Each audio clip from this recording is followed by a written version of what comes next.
Hi, I'm Katrina, and this is Boldly Challenging Ableism.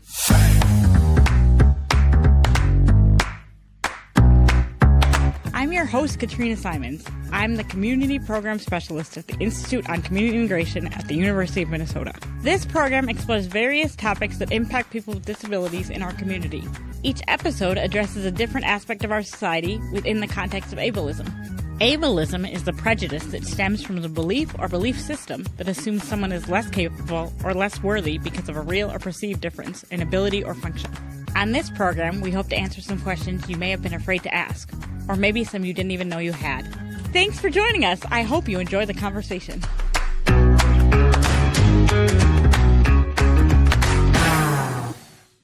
Hi, everyone. Welcome to our Boldly podcast. Our guest today is Chris Farrell from Minnesota Public Radio and Marketplace on National Public Radio. We're going to talk today about money and disability and some of the limits that people with disabilities face.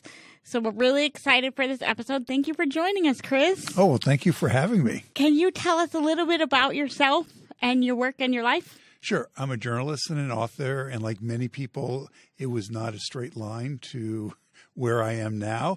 When I graduated from college, I didn't know what I wanted to do with myself, and so I became a merchant seaman for 4 years and sailed the seas, went through the Middle East, out to Asia, around the coast of the U.S., through the Panama Canal, the Suez Canal. I did that for 4 years, and I took my savings and went to London School of Economics and got my master's degree, because I thought I might want to be an academic and decided I didn't, and decided I want to become a journalist. Okay. And so I moved to New York and pounded the pavement for about a year and, finally broke in. And I was working at Business Week, and on the weekends I was working for Minnesota Public Radio, a nationally syndicated program called Sound Money, which was dealing with personal finances, and then decided I wanted to do more radio and some other mediums. So I moved here to the Twin Cities, continued to write for Business Week until 2017, but got to do more radio, got to do some public television, and do a variety of other activities in the journalistic and in writing sphere. When you worked for Business Week, that's not in Minnesota, right? No, that is in New York City. It was headquartered in New York City. So like the one when you go to like the doctor's office or the eye doctor, you might see it on the table there. That's right. Business Week. That Business Week. Okay. Yes. Okay. But you also worked for MPR at the same time. At the same time, on the weekends. Oh, so were you flying back and forth then? No, we just work out of various studios, just like we're in the studio here in New York, be connected to Minnesota. The first studio that I had, which was up on 11th Avenue, and it was just, if I remember right, a red brick building. It had a door, no windows, and you go in and had the biggest, the largest console that I've ever seen, and they were mixing one of the Rolling Stones albums. They were really high end, and they had this little room for me to go in, do the broadcast, and then leave. While they actually made some money, mixing albums and various music. So it was always kind of fun where I was, what studios I'd be going to. Were the Rolling Stones there? They weren't there, but they had done all the recordings, and they were pulling it into an album. What is your connection to the disability community or intellectual and developmental disability? So my connection has been as a journalist over the years, where I've done a lot in personal finance and in policy and in economics. So it's never been an area of focus, but I have done a number of stories over the years. And then I have a personal connection with my nephew who has cerebral palsy. And so it's always been an interest of mine. And in the various mediums, whether it's public radio or public television or writing for various publications like PBS Next Avenue, the online magazine targeted the 50-plus demographic, it's always been an interest of mine. Like the AARP publication? It's a competitor to it. Oh, okay. And what do you find unique about the disability community when it comes to money? Well, I think there's some enormous challenges that a lot of us don't really appreciate in terms of how important are the benefits, like having Medicaid, for example, and yet all the restrictions about how little that you can earn while you're on your benefits, or you can lose your benefits. And so I think the personal finances are really complicated, very difficult, very challenging. And I think a lot of us don't realize that. maybe we have a sense of that. But I think once you start diving into it, I remember when we had a conversation several years ago and you were going into some of the details and I wasn't aware of these details, and it was incredibly important. And it was a great education for me. I mean, I really loved it because you really do know what you're talking about. But I think to the typical person, they're not going to be aware of these twists, these turns, these traps that are out there. Well, and I think sometimes when you find them, it's too late. Well, this is true. Because you got stuck in them. And when did you first find out about the Social Security income limits, and were you surprised? Well, I first found it because of my nephew, who is now in his early 30s. And so I knew about it. I was surprised. Okay. That it's so little. He works as a janitor, and he loves his job. He's great at his job. It's wonderful, but obviously there are earning restrictions. And so I've been aware of that and have written about that a number of times, hoping to raise it, actually. I mean, that would be my desire. That was often the goal of my writings. Yeah. And does your nephew does not live local, if I recall?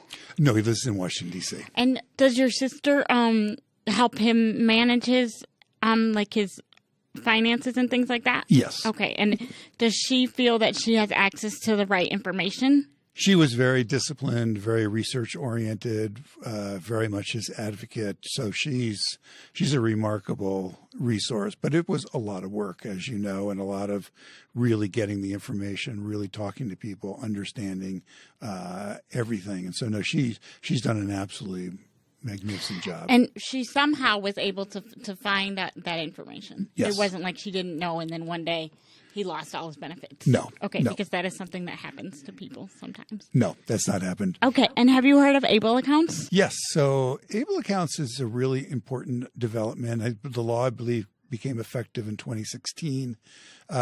For people who aren't aware, it's almost like a 529 college savings plan because it's somewhat modeled after that. And different states have slightly different rules, regulations, but it was the federal government. And it allows for, because of this $2,000 earnings restriction that's out there, it allows for parents, grandparents, friends, relatives, anybody who cares, have an account that can pay for qualified expenses. And there's a whole list of what those qualified expenses are that can improve their quality of their life without penalizing them. Without penalizing them and being at risk of losing their benefits. So I'm a big fan of the Able accounts. Right now, you have to have been diagnosed when you're 26 and under, and that changes in January of 2026 to 46 and under. And that will be a big change, and I hope that will open it up to more people.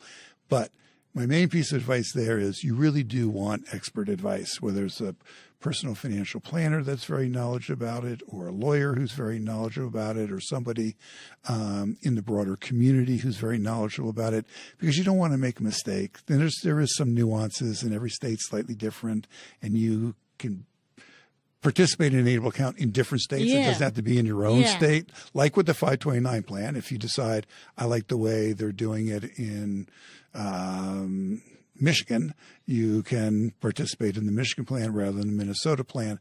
So again, it's one of those things you do want to research, you do want to be careful, but I think it should be on your radar screen. I have a friend who has significant needs, and her state actually doesn't have Able accounts, but they allow them to go to other states. So then she has to pick which other state she wants to go to, and she's confused about that because banking rules are different in different states, and I think that's something that a lot of people are struggling with. That's right. So this is where you're going to need help. You're going to need to take your time.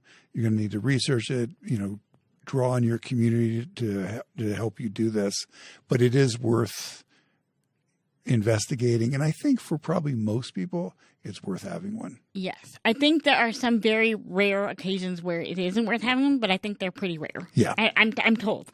I'm certainly not an expert with money, but I try to keep up on the money as it relates to disability for obvious reasons. But I wouldn't say I'm in no way a financial planner, and I sometimes feel like I can just barely count change. But I can. You can. I can do it. Absolutely. Have you ever reached out to like a financial planner or a lawyer about an Able account? Yes. Well, I did a story at a public television show called Right on the Money. Okay. And I believe we went to Virginia, and it was a financial planner who had, I believe, a disabled son. Okay. And he had carved out a niche. Okay. Working with families with developmentally challenged children. And so it was a wonderful interview. He was a strong advocate for able accounts. And he also talked a little bit about special needs trusts. But again, the main message that he gave to us was about, the need to tap into somebody who actually really understands, particularly with the trusts, understands how they work. But these vehicles are out there. And so that was the one story that focused specifically on able accounts and the trust. But mainly we talked about able accounts. And did he have suggestions for how families should find an expert to consult with? Yes. And it was the way that you find any expert, which is, for one, you reach out to the people you know, and more than likely you're tied into your local community, your local ecosystem of people who have the same question you do. And so you just start asking around. You reach out to the organizations that you may be working with in a different context, but they may also have information about, well, you might want to talk to so-and-so, or this person has developed an expertise. And then it's very hard to always say when you're dealing with a financial expert, is this someone you should go to or not? I mean, part of it is very personal. Some people will drive you crazy in 5 minutes, and you're just not going to want to work with them. Right. Other people you respond to. There's an empathy there, but you also want to find out, how are you paid? How much are you going to get paid? All those basic fundamental questions that you have in any kind of professional relationship. Do you worry at all about people with disabilities not having access to that expert planning? Yes. Okay. I really do. Okay. I really do. Good, because I was worried too, but then I was like, maybe I'm worried unnecessarily, because worrying is one of the things that I'm the best at. No, I mean, it's sad to say, it is commentary on our society, but when people are vulnerable and they're dealing with complex situations, they can get taken advantage of. And so that's where I just think it's so important for people to draw on their community, of the community of people that they trust and who love them, and that those people will do some of the extra work that needs to be done to vet who's the professional, what's this kind of relationship going to be, does this person really understand your circumstances, and is this somebody you really want to work with? You've done a lot on money and finance for many, many years. What is the best piece of advice you can give people about managing their own money? So that's a good one. So there'd be a couple things. Okay. I don't have just one. Okay. But a couple things. One would be, time is your most precious resource. Okay. So when you're thinking about money, you want to automate as much as possible. So the money's going automatically from your paycheck into a savings account, or however, to pay various bills, because you want to limit the amount of time that you have to focus on this. Okay. There's some people who enjoy that.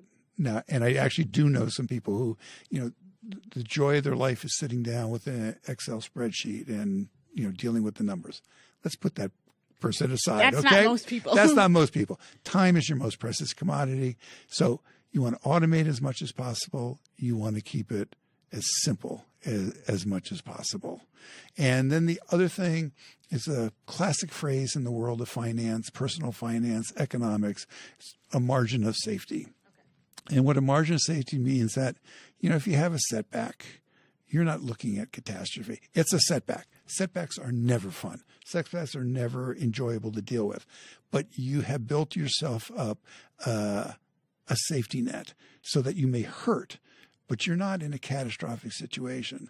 But the other part of a margin of safety is a more optimistic look, is that if some opportunity comes along, you have some resources to tap, that you can take advantage of this opportunity. You can walk through that door. So, that's the kind of, those are two things. Keep it simple and just automate as much as possible, and always have that mindset of a margin of safety, because unfortunately, things happen. Sometimes they're good, sometimes they're bad. And you want, on the one, not to end up in a really terrible financial situation. On the other, you want to be able to take advantage of an opportunity. You want to be able to, to deal with that. I'm curious if you think a $2,000 asset limit, which is the current asset limit if you are receiving Medicaid services, is enough to have a margin of safety. No. I mean, having said what I just said, that's the right comeback. It's not. And I mean, it's one of the reasons why I think it needs to be changed. It's one of the reasons why Able accounts exists. People realize it, but this is how sort of in a way got around that. No, and I think it's one of the things I've written about. It's something that I've talked about, that's just way too low. It's just way too low. And considering about inflation, there's this period of inflation that we've been going through. $2,000 is worth a lot less right now when we're talking in November of 2024 than it was than it was back in November of 2019. So, yes, I do think it needs to be. I would love to see it raised. The current asset limits are based off of a formula that was made in 1982. Why do you think it's taken so long for people to realize that that's not sufficient? I have no really good idea, except for that there's so many cross currents going on that it ends up, and this is wrong, but it ends up not becoming enough of a priority. I mean, the Able accounts was a priority of some people, and they made that happen. Medicaid is so difficult to change, and Medicaid is such a controversial program in so many ways. I mean, for example, one of the problems with Medicaid is that home health care workers, very low paid, a lot of turnover, and people are really aware this is a big problem, but there are the Medicaid limits on how much they're going to be paid or what their reimbursement rate is going to be.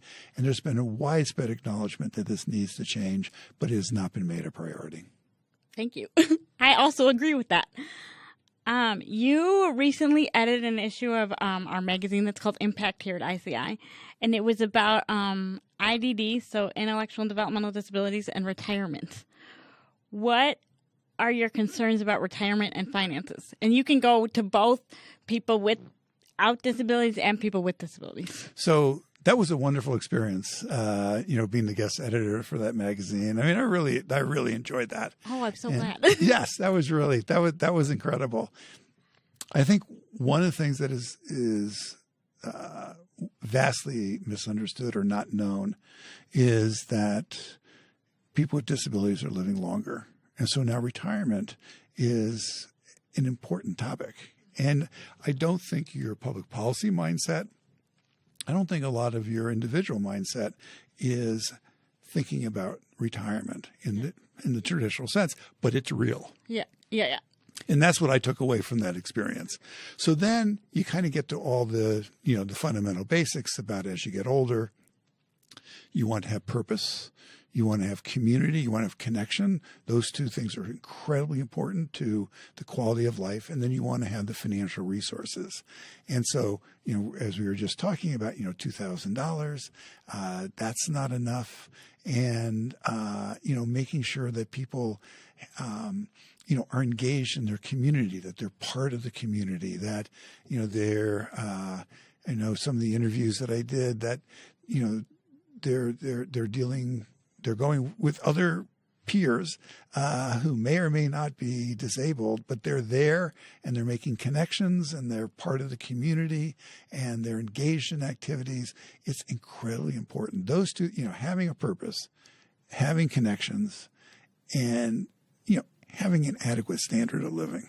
Those three things are important. And I think for a lot of people, they're unprepared. You've done a lot of work around equity and finance, not just with people with disabilities, with lots of different communities.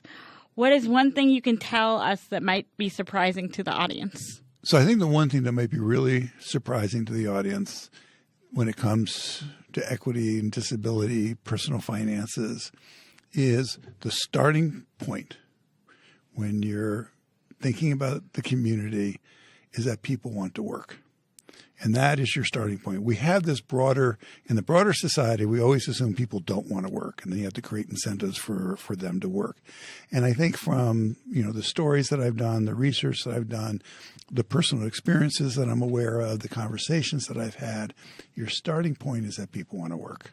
And therefore, the starting point then, or the second point is you then want to think about ways that people can go to work or work can come to them, that they can participate in work activities, that they can earn more money. But also, we always talk about work in terms of money, but work is also a community.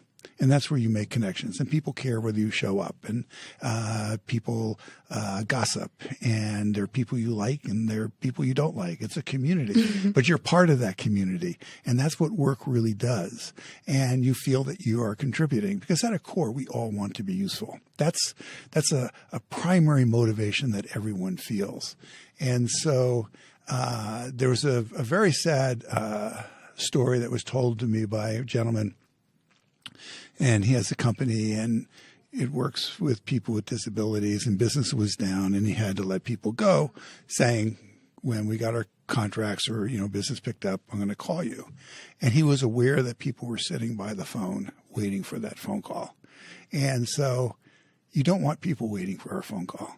Right. But that's what too many people are doing. They want to be in the workforce. They want to be participating. They want to be contributing. They want to be useful and make some money. So you have done more work than most people I know around people with disabilities and working. And it seems to me that there seems to be this attitude that people who need things like Medicaid and people who need things like benefits are lazy. Have you found that? I found two. That's one of them. So that's one of them. Or it would be terrible to ask them to work because they're disabled, and that oh no, you can't ask them to go to work. And so they're both there. The notion of, well, you get all these benefits and you're not working, and so yeah, right, yeah, no. But the other one that has always struck me is sort of this, we shouldn't ask people. The charity model. The charity model. And the lazy one is just, stupid. I mean, there's no other word that I can use. But I also think that the charity model is deeply wrong. Again, in my experience, people want to work because they want what we all want. We all want connection. We all want purpose. We all want to be useful. We all want to make money, to be as independent as possible. Now, there are limitations about what can be done, but that doesn't mean we can't make accommodations because people have things to offer in the workplace. And so the lazy, I reject. The charitable mindset, I also reject. Okay. What changes would you like to see happen for people with disabilities when it comes to money and finance? What I really want to see is a shift toward, you know what? Let's start with the premise that everybody wants to work. That is our starting point. And then how do we work with corporations? How do we work with organizations to create some incentives for them to do hiring? And then we just, as we just mentioned several times, I mean, you have to raise how much can be earned. You have to raise how much can be saved. And, you can have a debate. I don't feel I have an expertise to say what those numbers are, but I do feel very strongly that those numbers need to be a lot higher. There's a bill that I think is from last session that did not pass, and it was going to raise the individual income limit to $10,000 and the couple income limit to $20,000. And that's a good starting place. And then can it even be increased more depending on how things are structured? And there are people who do think deeply about that. But let's start from this place of we have a low unemployment rate nationally. Let's lower the unemployment rate dramatically of people who are disabled. And my suspicion is with an effort and will, you would lower that unemployment rate dramatically. Do you see that happening in the near future? I do think so, but I'm an incurable optimist, all right? But it's going to take a long time.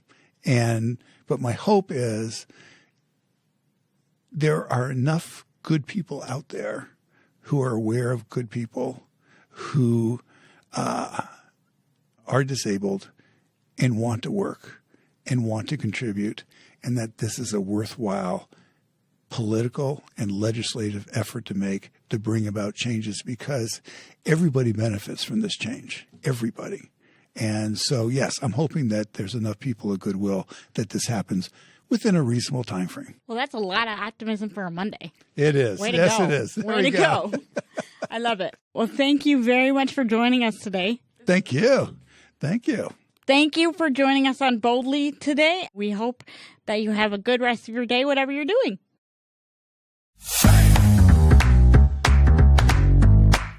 Boldly Challenging Ableism is a co-production of AM 950, the progressive voice of Minnesota, and the Institute on Community Integration at the University of Minnesota. For more information, please visit ici.umn.edu.